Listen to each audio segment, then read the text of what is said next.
Hey everyone, I'm Yashni Mansal and I'm currently working as a software engineer at D Shop. I know it's been like forever since I last uploaded my YouTube video. I'll see if I can be more consistent with that. Anyways, here we are. This is my laptop from college which made me the engineer I am today. So yeah, actually ऐसे ही पड़ा हुआ था. I haven't used it in 4 months and it's not working as of now. When I press on, the caps lock light here just blinks. So I think there's some short circuit here. And this is a precision tool set that I specially ordered. Let's see what's there inside this laptop. We'll rip it open and see if maybe it'll work again or it's time to say goodbye.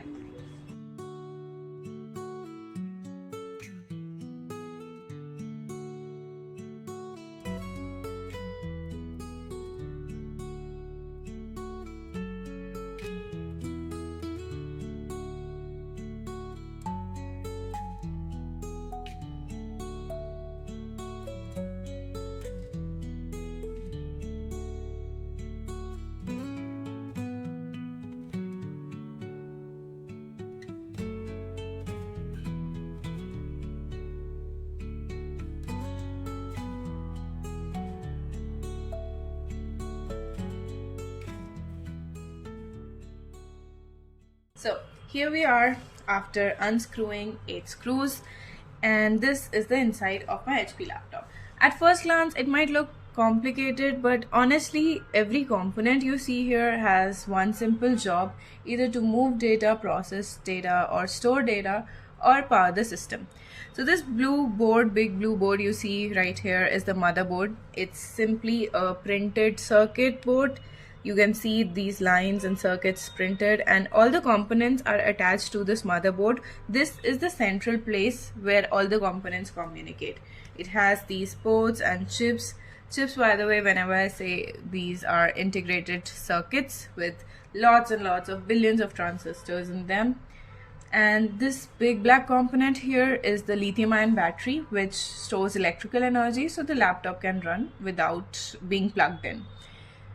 And you must be wondering where the CPU is, which is essentially the brain of the computer where everything, all your programs execute.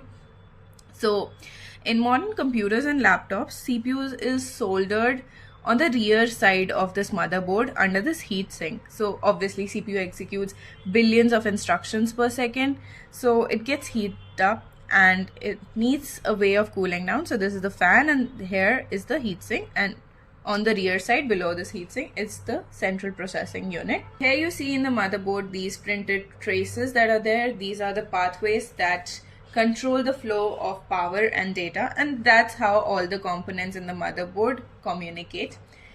Now there are 3 types of buses, as we know: the data bus, address bus, and the control bus. Data bus carries actual data. Address bus tells where the data should go, so it carries the memory addresses, and control bus tells when and how the data moves. Now here you see is the RAM.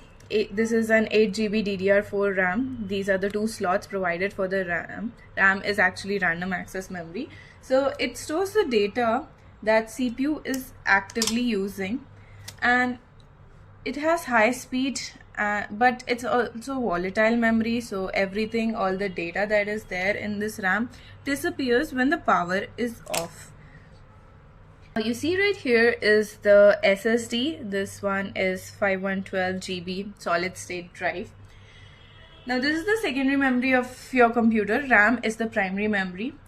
SSDs store everything like your operating system, the apps, videos, and all your files are present on the SSDs. So earlier computers used to have hard drives, HDDs, with spinning disks. So SSDs here have no moving or mechanical parts. These are faster, quieter, and obviously more durable, because hard drives there was the heating and issues that were there. These ICs that you see here, the chips, as I said, are made of billions of transistors. Now how this works is, a transistor essentially is a tiny electronic switch. Machines or computers, उनकी language is binary, either 0 or 1. So transistor इसको enable कैसे करते हैं? you have either on state or off state depending on whether or not the current is flowing through a transistor. A transistor, say you make logic gates that we know are AND, OR, NOT, XOR or SE sub. So with these logic gates, you must have seen we are able to make complex and huge circuits which enable the computation that happens inside here. Now you may ask, why only binary, why not any other base like 3 or 5, if it's just signal and voltage controlling all these states. So there were attempts to make ternary or even quinary computers, but the binary turned out to be more reliable and noise resistant. So ऐसे होता था, if there is any slightest electromagnetic noise आसपास, so the signals would fluctuate and we were not able to get what state the transistor is in. So that's why computers use binary, because transistors have two stable state, on or off. This was all about the inside of my laptop. I kept it very basic, but I do recommend you to dig deeper into these components, how these components work and interact with each other, while I screw my laptop back together.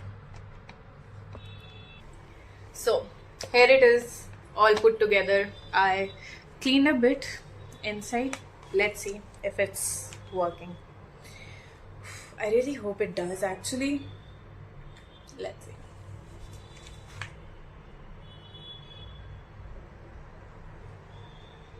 Oh, it's working. Wow.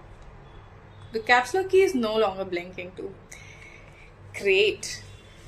It was so much fun to do this. I didn't actually intend to fix my computer, but here we are.